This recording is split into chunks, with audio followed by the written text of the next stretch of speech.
नमः संस्कृताय। संस्कृत के प्रिय विद्यार्थियों, आज आप चंडाल कन्या का परिचय पढ़ेंगे। चंडाल कन्या का आपको परिचय पढ़ना है, ठीक है। यानी इसका जो चरित्र चित्रण आता है बहुत ही महत्वपूर्ण है। चंडाल कन्या का चरित्र चित्रण, तो आइए देखिए। चंडाल कन्या को आप जानते हैं कि जब राजा शूद्रक थे, थोड़ा आपको ये कहानी याद है ना। राजा ये बड़ी ही चतुरता से देखिए किस प्रकार से पहले वेड़ी का यानी जो बांस था उसको पहले फर्श पर पटक दिया। इसके बाद जो है बोली, महाराज यह तोता संपूर्ण शास्त्रों का ज्ञाता है, इसे आप स्वीकार करिए।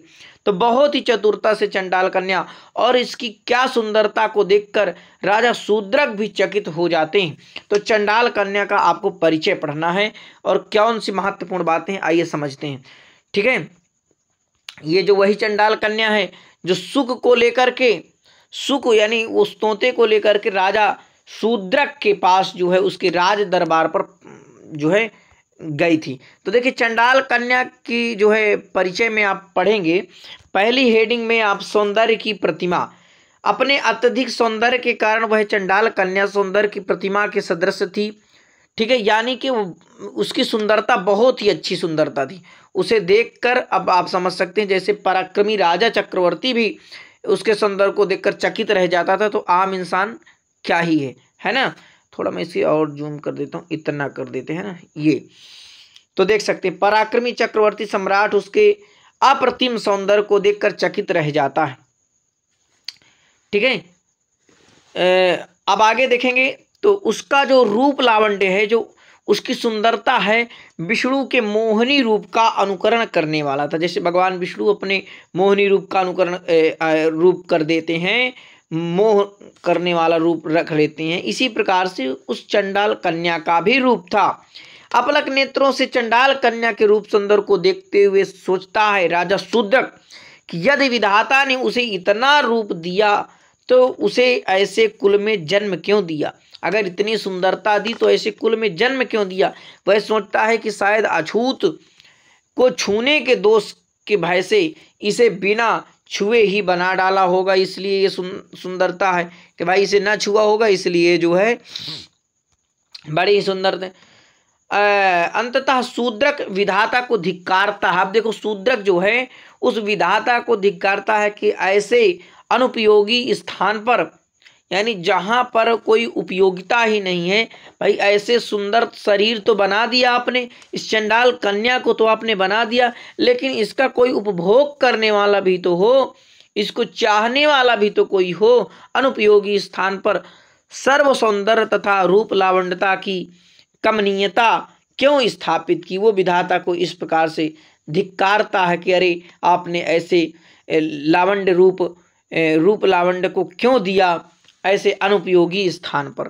इस प्रकार से विधाता को धिक्कारता है। आप दूसरी हेडिंग है चतुरता। देखिए चतुरता, ये आप इस प्रकार से लिखेंगे। चतुरता में आपको क्या लिखना है, चतुरता। रूपवती होने के साथ साथ ही चंडाल कन्या अत्यंत चतुर एवं विवेकशील स्त्री भी है। कैसे, शूद्रक के समक्ष सभा भवन में जब वो प्रवेश करके सभी लोगों का ध्यान अपनी ओर आकृष्ट करने के लिए जर्जर, यानी जो एक जर्जर जो खराब बांस था, एक बिल्कुल वो जो है बूढ़ा हो चुका था बांस, यानी बिल्कुल नया बांस नहीं था, ठीक है, पुराना बांस के टुकड़े को फर्श पर जोर से जो है पटकती है, जिससे उत्पन्न तेज आवाज के कारण पूरी सभा का ध्यान कि भाई क्या खटपटा गया, तो उसकी ओर जो है चला जाता है कि भाई यार कौन आया, चला जाता है। इससे स्पष्ट होता है कि वह कितनी चतुराई से सभा मंडप में अपनी उपस्थिति का महत्व जो है उत्पन्न करती है। वात्सल्यमयी, देखो अब वात्सल्यमयी में आपको क्या लिखना है कि चंडाल कन्या का स्नेह, हृदय स्नेह वात्सल से परिपूर्ण है। पिंजड़े में बंद तोते के रूप में भी पुत्र के लिए उसके हृदय में अगाध स्नेह एवं वात्सल्य है।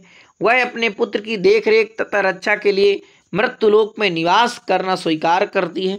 चंडाल कन्या जन्म से लेकर अपने आचरण को पवित्र रखती है।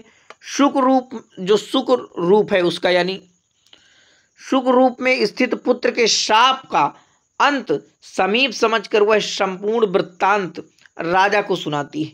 वस्तुतः कादम्बरी के अनुसार चंडाल कन्या जो महामुनि श्वेत केतु हैं उनकी पत्नी एवं पुंडरीक की माता है। ये वही पुंडरीक हैं जो महाश्वेता के प्यार में खो गए थे, आप जानते हैं ना। फिर उन्होंने शुक होने का उन्हें श्राप दे दिया था। तो महामुनि श्वेत केतु। अब आपसे एक प्रश्न यहां से पूछा जाएगा, श्वेत केतु के पुत्र कौन है? तो पुंडरीक हो जाएगा। माता पुंडरीक की कौन हो जाएगी? तो चंडाल कन्या। जिसके शापग्रस्त हो जाने पर उसकी रक्षा के लिए चंडाल कुल में ये जो है इसकी माता चंडाल कन्या जन्म लेती है, जिससे स्पर्श के दोष से बची रहे। वैश्वपायन नामक शुक के शाप मुक्त होने पर वह पुनः अपने लोक को चली जाती है। तो ये रहा चंडाल कन्या का आपका परिचय, आपने पढ़ा। और चंडाल कन्या महामुनि श्वेत केतु की पत्नी और पुंडरीक की माता है, ठीक है। तो ये जो है अपने पुत्र के शापग्रस्त होने पर ही जो है ये चंडाल कुल में अपना जन्म लेती है, और जिससे स्पर्श दोष से बची रहे। वैश्वपायन नामक शुक से शाप मुक्त होने पर जब वो शाप से मुक्त हो जाता है तो पुनः अपने लोक को वो चली जाती है। चंडाल कन्या का परिचय इस प्रकार से आप लिख सकते हैं और बहुत बेहतर तरीके से आपको नंबर मिल जाएंगे। तो अपने मित्रों तक जरूर शेयर करिए और संस्कृत का प्रचार प्रसार करिए। नमः संस्कृताय।